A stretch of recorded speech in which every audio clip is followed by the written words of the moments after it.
अस्सलाम वालेकुम नाज़रीन, मैं हूं मिशाल इरशाद। आप देख रहे हैं अंडरग्राउंड न्यूज़। मुल्क में 24 घंटों में कोरोना से मजीद 83 अफराद इंतकाल कर गए।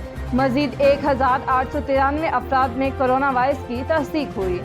NCOC के मुताबिक गुज़िश्ता रोज़ 52,859 टेस्ट किए गए। मुस्बत केसेस की शरह 3.58% रही।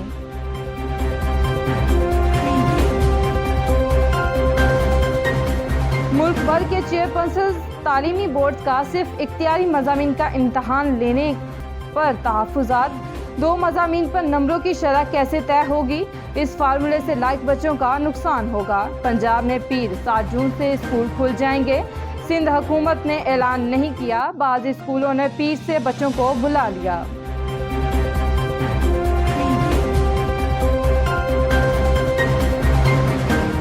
सिंध हुकूमत ने मुलाजमीन की जुलाई की तनख्वाह वैक्सीन से मशरूत कर दी। वैक्सीन ना लगवाने वालों की तनख्वाहें रोक दी गईं।